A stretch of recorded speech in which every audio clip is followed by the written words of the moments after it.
Hello students हम कर रहे हैं क्लास 11th का इंग्लिश का पेपर 2026 के लिए। ये इंग्लिश का पेपर है जो फरवरी में हमारा एग्ज़ाम है इंग्लिश के। इसका कोड है 301। डायरेक्टर ऑफ एजुकेशन दिल्ली का ये पेपर है। चलिए देख लेते हैं आगे। देखिए ये इसका सेक्शन है, ए सेक्शन है जिसमें 2 अनसीन पैसेज दिए गए हैं, तो हमें ये दोनों अनसीन पैसेज करने हैं। सेक्शन ए में 2 अनसीन पैसेज हैं, इनके क्वेश्चंस दे रखे हैं, तो हम पैसेज पढ़ के इनके क्वेश्चनों के आंसर देंगे। 2 पैसेज हैं 8 मार्क्स के। इसके बाद है सेक्शन बी जो हम करेंगे। तो सबसे पहले हम सेक्शन बी स्टार्ट कर लेते हैं। सेक्शन बी स्टार्ट कर रहे हैं, ग्रामर और क्रिएटिव राइटिंग का है। चलिए फर्स्ट क्वेश्चन से स्टार्ट करते हैं। सेक्शन बी हम स्टार्ट कर रहे हैं। सेक्शन बी का क्वेश्चन 4th है।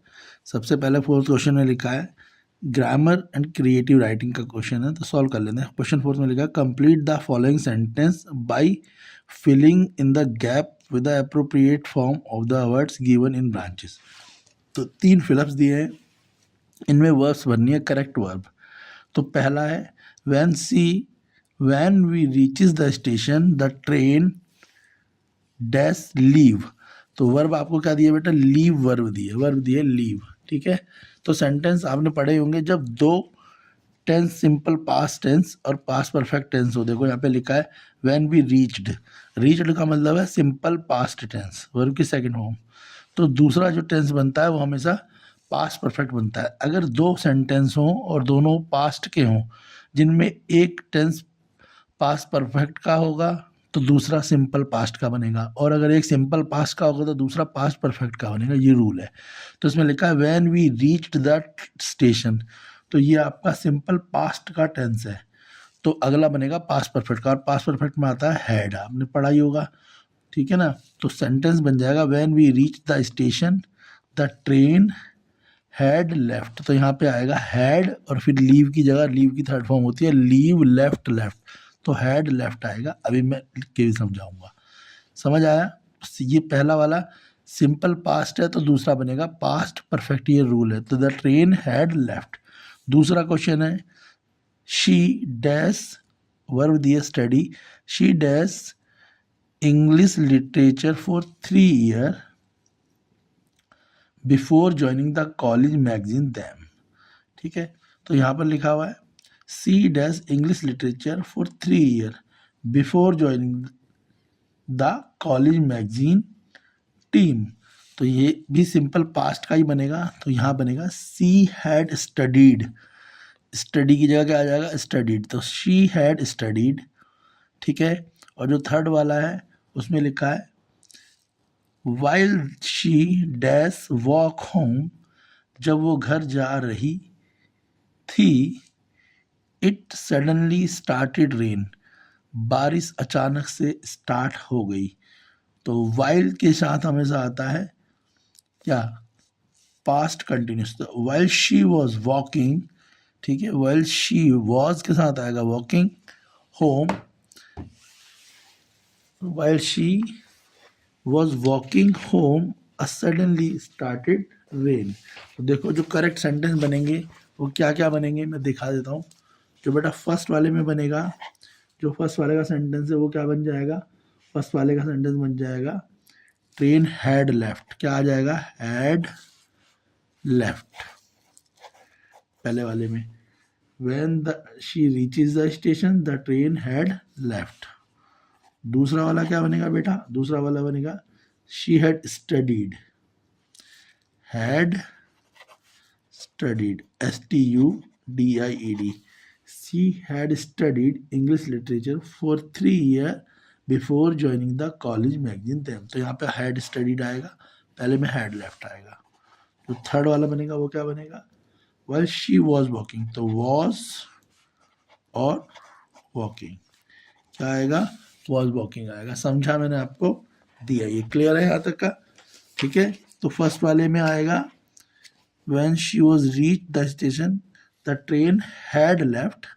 दूसरे वाले में she had studied English literature for 3 years before joining the college magazine. Third में आएगा while she was walking home it suddenly started rain। Next देख लेते हैं। नेक्स्ट है डायरेक्ट एंड डायरेक्ट है। नेक्स्ट क्या है बेटा आपका? डायरेक्ट एंड डायरेक्ट है, ठीक है ना। चलिए डायरेक्ट एंड डायरेक्ट जल्दी से देख लेते हैं। फर्स्ट वाला जो है हमें रीअरेंज करना है। तो बेटा फर्स्ट वाला क्या है? फर्स्ट वाला है sustainability slash essential trace future generation slash four, फिर प्रोटेक्टिंग, फिर इज, फिर इन्वायरमेंट, फिर द। तो इसे करेक्ट करेंगे तो करेक्ट सेंटेंस बन जाएगा इसका। सबसे पहले इसमें आएगा क्या? सबसे पहले आ जाएगा बेटा इसमें प्रोटेक्टिंग। प्रोटेक्टिंग के बाद आएगा द के बाद आएगा इन्वायरमेंट। इन्वायरमेंट के बाद आएगा क्या आएगा? इन्वायरमेंट के बाद इज के बाद आएगा एसेंशियल। एसेंशियल के बाद आएगा फोर के बाद आएगा फ्यूचर के बाद जनरेशन और सस्टेनेबिलिटी। तो सेंटेंस बन जाएगा protecting the environment is essential for future generation sustainability. अभी मैं सेंटेंस भी लिख के दिखाऊंगा। सेंटेंस बनेगा protecting the environment is essential for future generation sustainability. दूसरा वाला है, ठीक है, इसमें दूसरा है नॉट ओनली स्लैश वन, फिर बट ऑल्सो, फिर स्लैश शी, फिर ही, फिर स्लैश हर्ट, फिर ऑफ, फिर क्लासमेट, फिर द एडमायरेशन। तो सेंटेंस बन जाएगा she not only won the admiration of her classmate but also their heart. तो सेंटेंस होगा वो अपने जो क्लासमेट हैं वो उनकी प्रशंसा के अलावा उनके दिल को भी जीतना चाहती है, ठीक है। जैसे पहले वाले में क्या था? हमें protecting the environment is essential, environment को प्रोटेक्ट करना जरूरी है for future generation sustainability, first वाले में। तो सेकंड वाले में भी ऐसी है, she not only one the admiration of her classmate, वो अपनी क्लासमेट की प्रशंसा तो चाहती ही है बट ऑल्सो देयर हार्ट, पर वो उनके दिल को भी जीतना चाहती है। थर्ड वाला देखेंगे। थर्ड वाला है message and human unity powerful gives festival this of. तो ये बन जाएगा this festival gives powerful message of human unity. तो सेंटेंस बन जाएगा this festival gives powerful message of human unity. चलिए अब देखो कैसे बनेंगे, तीनों में बना के लिख देता हूँ। तो जो सेंटेंस बनेगा, पहला सेंटेंस बनेगा protecting the environment is essential for future generation sustainability, आप लिख लें। सेकंड बनेगा she not only one the admiration of her classmate but also their heart. और जो थर्ड वाला सेंटेंस बनेगा वो बनेगा this festival gives a powerful message of human unity. इस तरीके से ये तीनों जो जंबल सेंटेंस है आपके, इनका ये मीनिंगफुल सेंटेंसेस बना पाएंगे, ठीक है। नेक्स्ट क्वेश्चन देख लेते हैं बेटा, क्या है हमारा। नेक्स्ट बनाना है बेटा आपको choose the correct passive form of the following sentences. आपको दो सेंटेंस दिए हैं, वो दोनों ही एक्टिव वॉइस हैं, यानी एक्टिव पैसिव सुने होंगे। एक्टिव सेंटेंस है, इन्हें पैसिव में बनाना है। एक्टिव के पैसिव बनाने का नियम जो है, रूल क्या है? पहला रूल यही है, जो ऑब्जेक्ट होता है वो सब्जेक्ट बन जाता है और जो सब्जेक्ट होता है ऑब्जेक्ट। जैसे कि सेंटेंस दे रहेगा the committee will announce the result tomorrow. तो क्या है, जो कमेटी है उसने कहा है कि रिजल्ट जो है हम आपका कल अनाउंस करेंगे।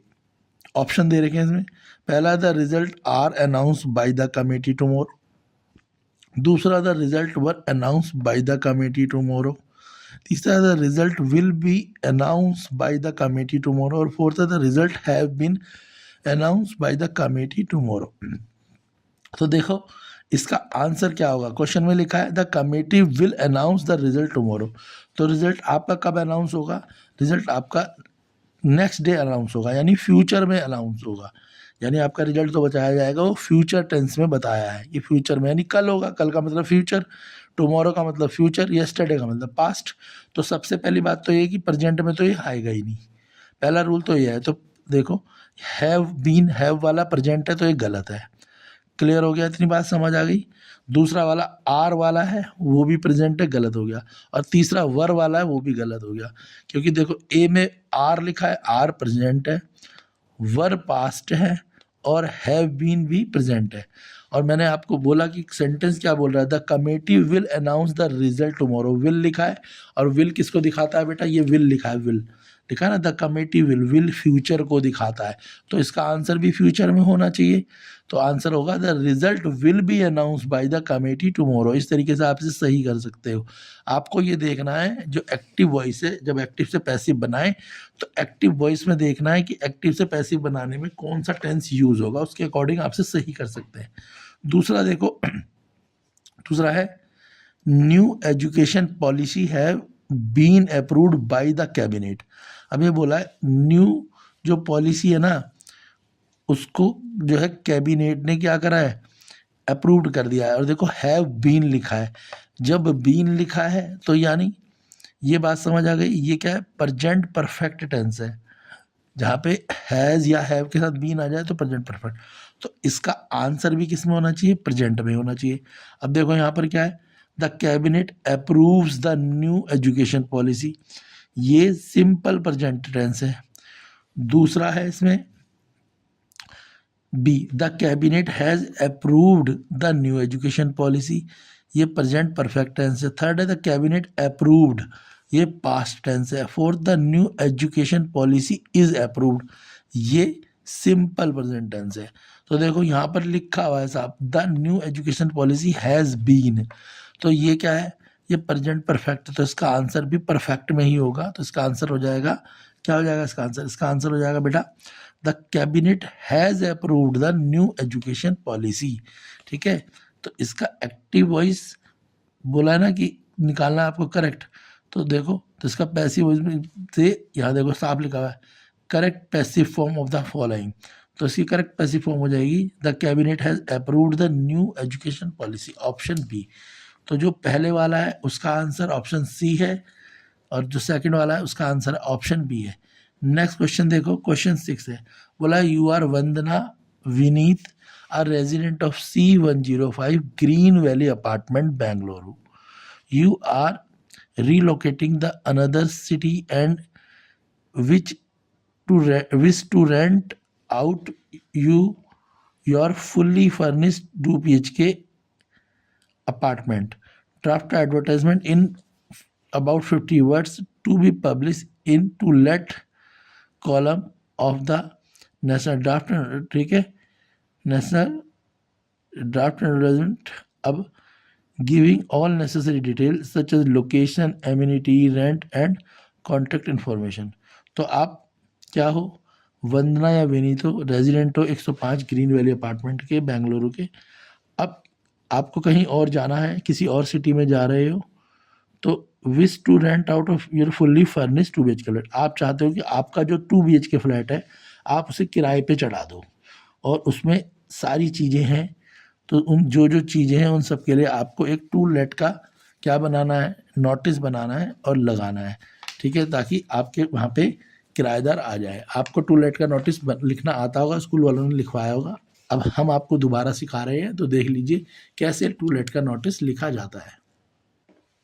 तो बेटा सबसे पहले क्या लिखेंगे, टू लेट, फिर जैसे जो भी हमारे को पता है चीज़ें, हम फिर टू लेट का सबसे पहली लाइन यही लिखेंगे, a fully furnished 2 BHK flat. 3 BHK होगा तो 3 BHK लिख देंगे, ये लाइन फिक्स है, याद रखो। टू लेट में ये लिखेंगे fully furnished 2 BHK flat. 3 BHK होगा तो 3 BHK फ्लैट, अगर इंडिपेंडेंट तो इंडिपेंडेंट, पेपर में मगर यही आएगा। फ्लैट अवेलेबल एट, जो एड्रेस है वो लिख देंगे C105, जगह का नाम है ग्रीन वैली अपार्टमेंट, तो ग्रीन वैली अपार्टमेंट लिख देंगे। कहाँ पर है, बेंगलुरु में। वेल वेंटिलेटेड है, यानी अच्छे तरीके से यहाँ हवा आती है। 24/7 24 घंटे 7 दिन वाटर आता है। पावर बैकअप है, लाइट की कोई परेशानी नहीं है। लिफ्ट है, पार्किंग है, और सबसे बड़ी बात लिखेंगे close to market and metro, ये नज़दीक है किसके, मतलब इसके आसपास मार्केट भी है और मेट्रो भी है। इंटरेस्टेड पर्सन, जो इंटरेस्टेड है, बेटा यहाँ पे मे लगाना, कैन मत लगा देना, मे लगाना। कॉन्टैक्ट, जो इंटरेस्टेड पर्सन है वो कॉल कर सकते हैं। किससे? वंदना और विनीत से। यहाँ पे अपना phone number 97 dot dot dot. और जब ये हो जाए तो इसे बॉक्स में क्या करना है, इस नोटिस को बॉक्स में बंद कर देना है। देखो मैंने भी बॉक्स में बंद करा हुआ दिख रहा है ना आपको, तो ये नोटिस बॉक्स में बंद होना चाहिए। क्लियर हो गया? तो हमेशा ही टू लेट का नोटिस ऐसे ही लिखना है, स्टार्ट ऐसे ही करना है, a fully furnished 2 BHK flat, 3 BHK flat, independent house, जो भी है आपका एड्रेस लिखना है। फिर उसमें जो इम्पोर्टेंट चीज़ें हैं, तो हर मकान में कुछ चीज़ें इंपॉर्टेंट होती हैं, जैसे वो वेल वेंटिलेटेड होता है, यानी अच्छे से हवा आती है, यहाँ पे ऑक्सीजन की कोई कमी नहीं है, पानी 24 घंटे आता है, बिजली 24 घंटे आती है या जनरेटर है, लिफ्ट होगी तो लिफ्ट लिख देना है, पार्किंग यानी कार पार्किंग है, बाइक पार्किंग है, और सबसे मेन बात, आपका जो मकान है, फ्लैट है, उसके पास मार्केट भी है और मेट्रो स्टेशन भी है, क्योंकि आपको पता है आजकल मेट्रो की और पार्किंग की ज़रूरत होती है। और लास्ट में लाइन लिखनी है, इंटरेस्टेड पर्सन में कॉन्टैक्ट, और फिर अपना नाम या जो क्वेश्चन पेपर में नाम दिया होगा वो लिखना है और फ़ोन नंबर। क्लियर है? नेक्स्ट क्वेश्चन देखते हैं बेटा, बहुत इंपॉर्टेंट है ये क्वेश्चन, अच्छे से समझ लें और याद भी करें। नेक्स्ट क्वेश्चन है क्वेश्चन 7। देखो 6 में भी 2 थे, मैंने एक कराया, 3 मार्क्स का आ रहा है, 7th भी 3 मार्क्स का ही है। Design a poster for startup business fair in Delhi organise by skill India mission, encourage youth to participate and explore career business opportunity. आपको एक पोस्टर बनाना है, और वो पोस्टर बनाना है स्टार्टअप बिजनेस फेयर। एक जगह पे एक मेला लगाया जा रहा है और वहाँ पे स्टार्टअप वाले लोगों को बुलाया जा रहा है, यानी जो नए नए बिजनेस बना कर रहे हैं उनको बुलाया जा रहा है। दिल्ली में ऑर्गेनाइज हो रहा है, ठीक है, स्किल इंडिया मिशन के तहत, जिसमें जो नए बच्चे हैं, यूथ लोग हैं, उनको पार्टिसिपेट करने के लिए इनवाइट किया जा रहा है, और उन्हें नए नए बिजनेस अपॉर्चुनिटी भी यहाँ से मिलेंगी। चलिए कैसे करेंगे इस पोस्टर को देख लेते हैं। तो बेटा जो भी आपका टॉपिक हो वो लिख देना है, स्टार्टअप बिजनेस फेयर दिल्ली। कुछ डिजाइन आप अपनी तरफ से बना देना है यहाँ पे, वो क्योंकि जब आप पोस्टर बनाते हो तो एक आध कोई डिज़ाइन, जैसे यहाँ पे आप कोई टेक्निकल चीज़ें का डिज़ाइन बना देना, कोई फैक्ट्री का डिज़ाइन वो आपको बनाना है, वो मैंने नहीं बनाया है, मैंने मेन चीज़ें लिखी हैं। तो startup business fair Delhi, number इन्हीं से मिलते हैं, डिज़ाइन से नहीं मिलेंगे। फिर जो डेट है, जैसे यहाँ पे डेट है 20 मार्च 2026, आप कोई और डेट होगी तो और भी डाल सकते हैं। तो देखो 20 मार्च ऐसे लिखना है, फिर कॉमा लगा के ईयर डालना है। उसके बाद तो ठीक है, बात समझ आई। सबसे पहले क्या करना है, स्टार्टअप बिजनेस फेयर दिल्ली, फिर जो डेट है 20 मार्च 26, फिर जिस जगह पे आपका जो प्रोग्राम है हो रहा है यानी वेन्यू, तो प्रगति मैदान दिल्ली। किस लिए हो रहा है ये एक्सप्लोर स्टार्टअप आइडिया, जो नए नए आइडियाज़ बच्चों के पास हैं उनके बारे में लोगों को पता लगे, एक्सप्लोर कराया जाए। मीट इन्वेस्टर्स, ठीक है, जो यहाँ पे इन्वेस्टर आएंगे वो आपके अगर आइडिया अच्छा होगा तो आपके आइडिया में पैसा भी लगाएंगे। अटेंड वर्कशॉप, अपने बिजनेस को बढ़ाने के लिए यहाँ पे वर्कशॉप होंगी, मतलब कुछ ट्रेनिंग होगी छोटे से टर्म की, उन ट्रेनिंगों को भी आप ज्वाइन कर सकते हैं। And build career in business, जिससे आपका बिजनेस में करियर ग्रो हो सके। देखो यहाँ पे कोई डिज़ाइन बना देना, मैं ये स्टार बनाया है, कॉलिंग ऑल यंग इंटरप्रेन्योर्स, जितने भी यंग इंटरप्रेन्योर हैं उनको बुलाया जा रहा है।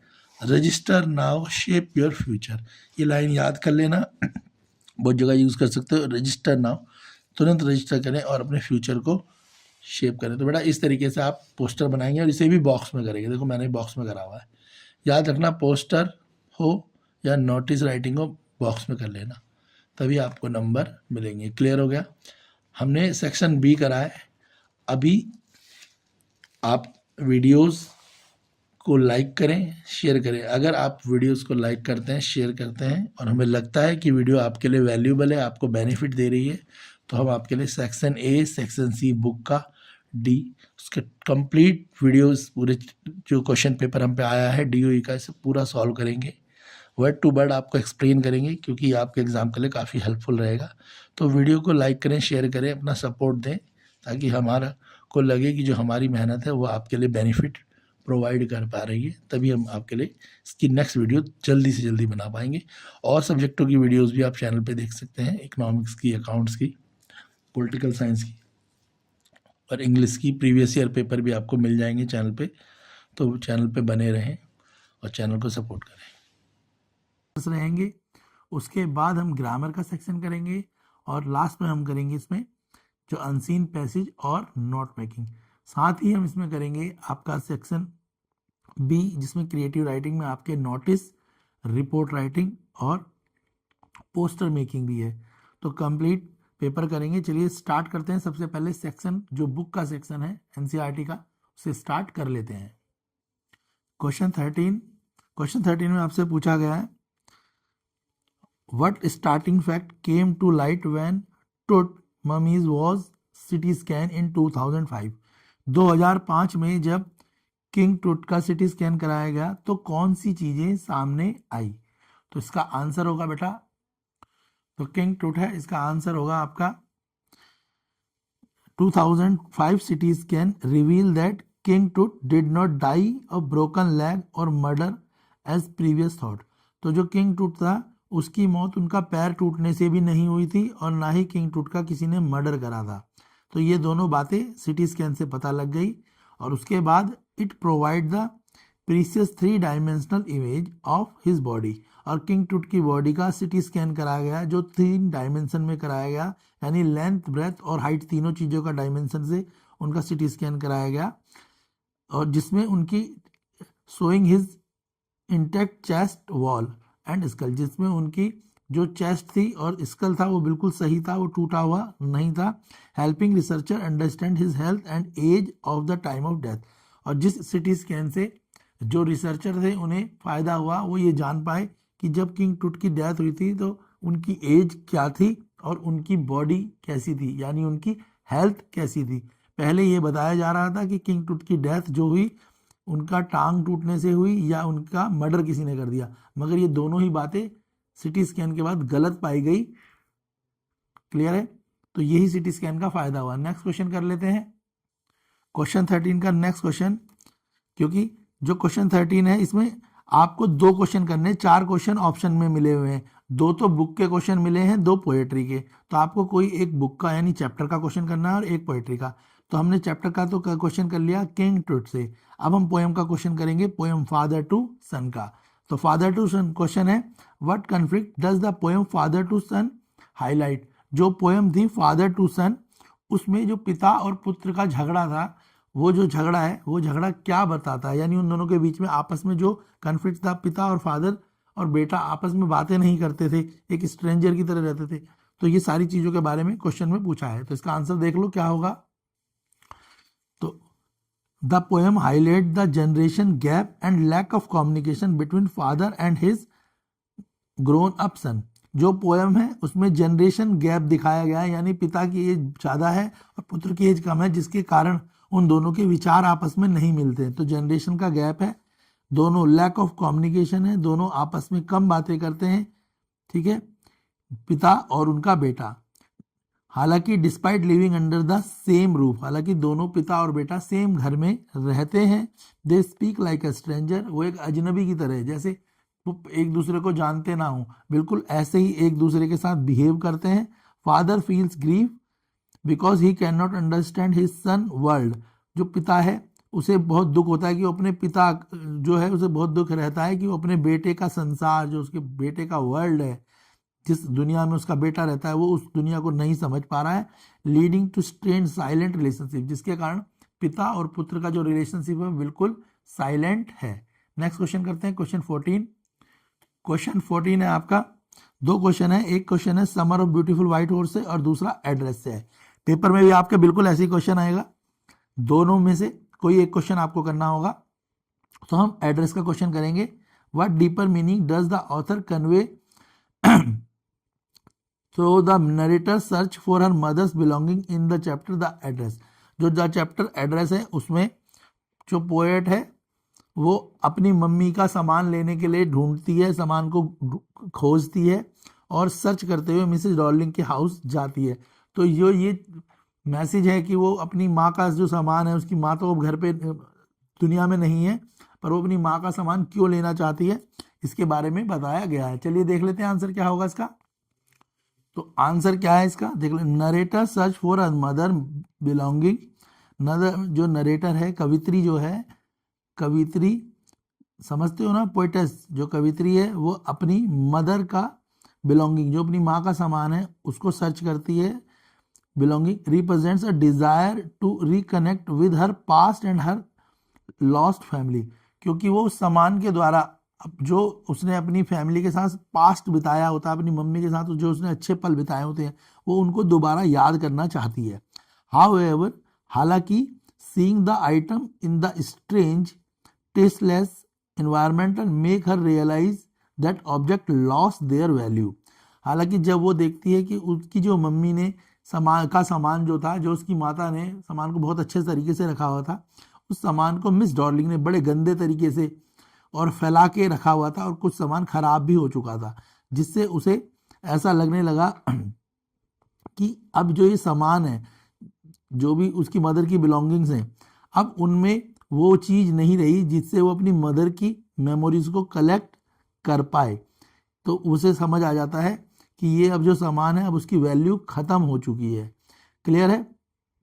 When the people associated with them are gone, क्योंकि उसे लगता है अब उसकी माँ तो रही नहीं, और अब जो ये सामान है, इस सामान को लेकर भी वो क्या ही करेगी। She decide to leave them and behind to move on, और फिर वो डिसाइड करती है कि अब वो इस सामान को कभी नहीं लेगी और ना ही कभी मिस डार्लिंग के घर आएगी। अब वो अपने जीवन में आगे बढ़ेगी, जो काम कर रही है उस काम को अब और अच्छे से करेगी, तो अपने जीवन में जो भी काम है उसको करेगी। तो पोएटेस इस तरीके से जो अपनी मदर की बिलोंगिंग सर्च कर रही होती है, बाद में उस सर्चिंग के जो उसका सर्चिंग का टारगेट होता है, अब उसे स्टॉप कर देती है। क्यों स्टॉप करती है? तो आपको 2-3 लाइनें लिखनी है।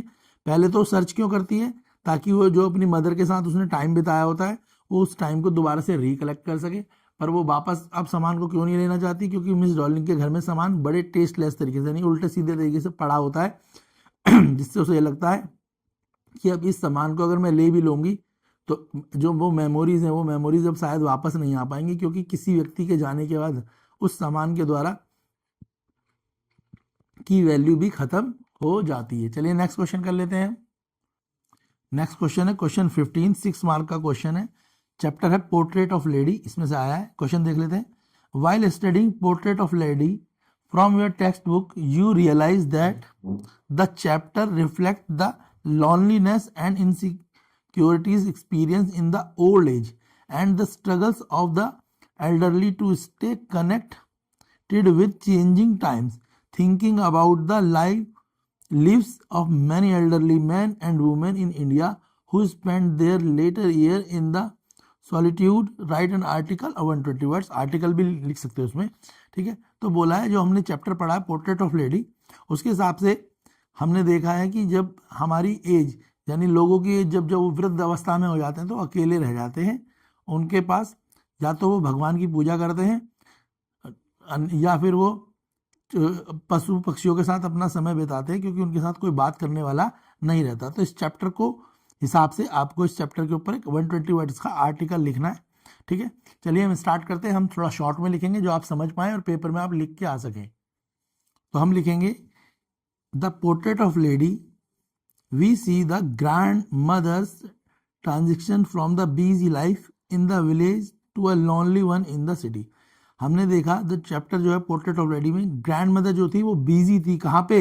विलेज में, ठीक है। उनकी बिजी लाइफ थी in the village and to lonely one in the city, और जब वो शहर में आ गई तो उनकी लाइफ क्या हो गई? अकेली हो, लॉनली हो गई। गाँव में उनके पास बहुत सारे काम थे, वो चिड़ियाओं को दाना देती थी, कुत्तों को रोटियां दिया करती थी, ठीक है, मंदिर में जाके भजन किया करती थी, ठीक है। मगर जब शहर में आ गई तो उनके पास ये सारी चीज़ें नहीं थी। In modern India many elderly people face similar solitude, तो इंडिया में बहुत सारी जो वृद्ध औरत या आदमी होते हैं वो भी सॉलिट्यूड, वो भी अकेले रह जाते हैं। A traditional joint family break down, और जो पुराने समय में जॉइंट फैमिलियाँ थी आज की डेट में वो टूटती जा रही हैं और जॉइंट फैमिली से न्यूक्लियर यानी छोटी फैमिलियाँ बनती जा रही हैं।